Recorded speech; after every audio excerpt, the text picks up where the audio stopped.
Hey guys, welcome back to my channel, Houseplantpixie. For everyone that's new to my channel, my name is Monique and welcome back to my existing subscribers, and thank you so much for tuning back in for another episode. Today's episode is about Monstera Salvador.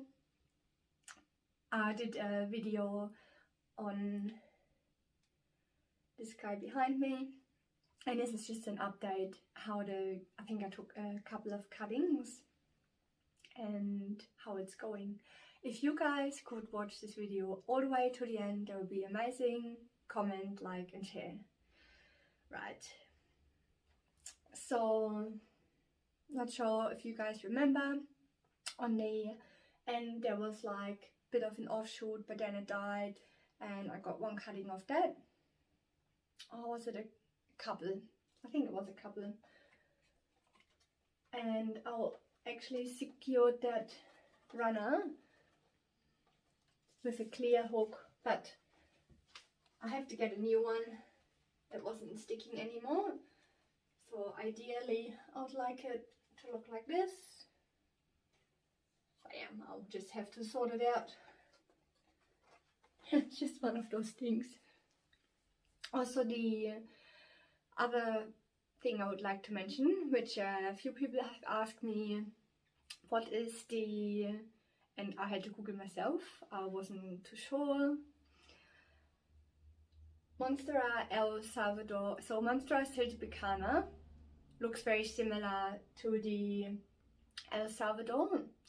So I was doing a bit of research and this is just what I found. If you have a different opinion, or if you say, no, that's not the difference, then please correct me. I'd like to know what you think.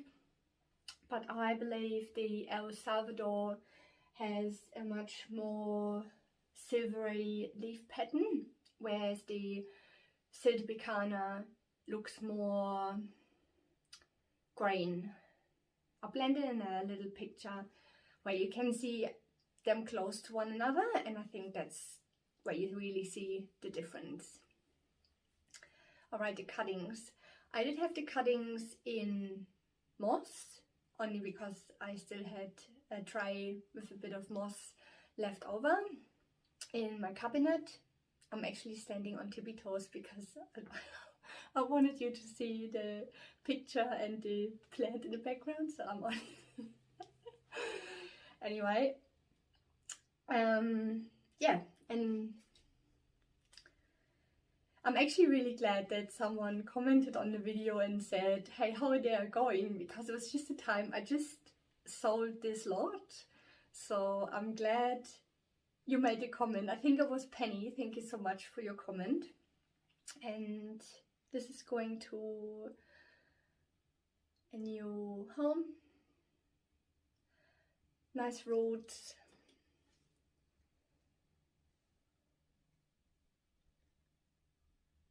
So I think the video I only filmed a month ago or something like that. But you got to keep in mind, I filmed the video and then I scheduled them. So this was probably 2.5, 3 months ago, not 1 month ago. Just keep that in mind. So yeah, I had it in sphagnum moss, no heat mat, just under the additional lighting. And this is the other cutting. I had nice roots. And I'm not sure what you prefer. See, when you take the cuttings out of the moss, some of you might struggle to actually pull the roots apart. If you do struggle, what did help a lot, like I find when you water the sphagnum moss down, or you use a spray bottle and have it really soaking wet to get the roots and detangle it. But I think I just realized I should have actually filmed it how I took it out, because it would have been interesting for you, but unfortunately I didn't. But I do have a video where I compared water propagation and sphagnum moss if you're interested. Anyway, If you propagate in perlite, you don't have that problem. It's not really a problem, but I can imagine if you're fairly new to propagation, you go like, oh, what's the root and what's the actual cutting. So this one goes to in your home. And I think that part here, I'll probably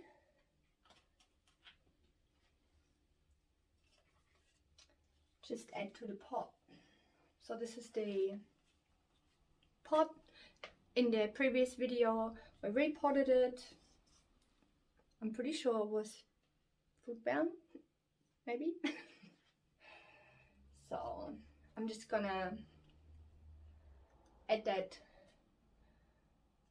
to the pot. Or I might put it in a separate pot and let it jingle.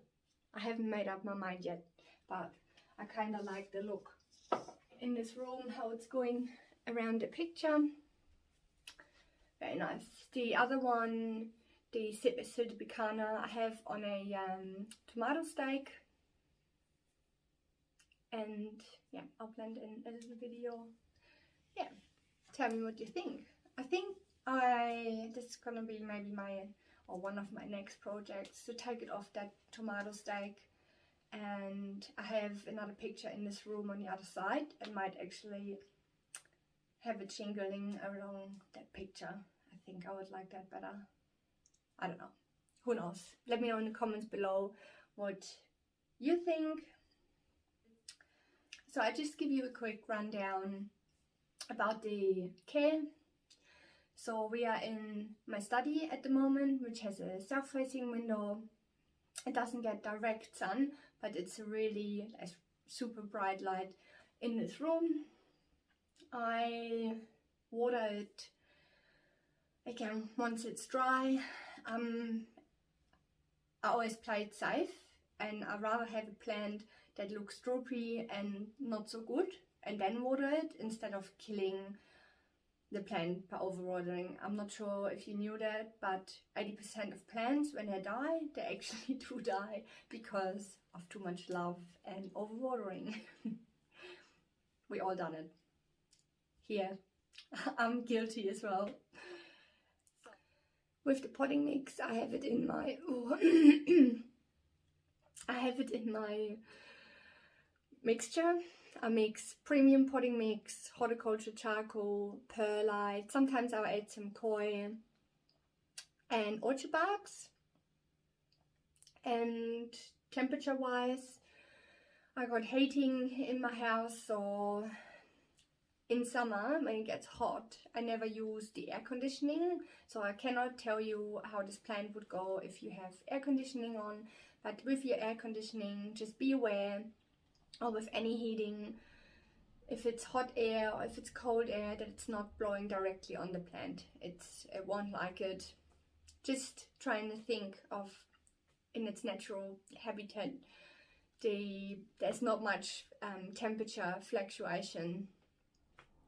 With the humidity, I don't have a great deal of humidity in this room. I have no humidifier here, and yeah, I don't think it's needed. If you want bigger, more tremendous leaves, give it more humidity, but also then give it more bright indirect light. It can have more bright indirect light than what it got here, but it is pretty bright room.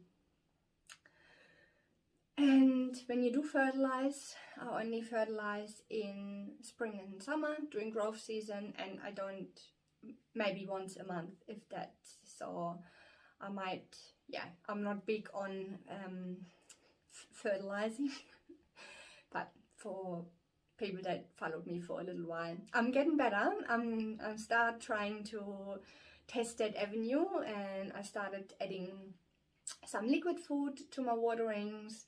But I still believe, give your plant the right light conditions, don't overwater it, the right soil, and happy.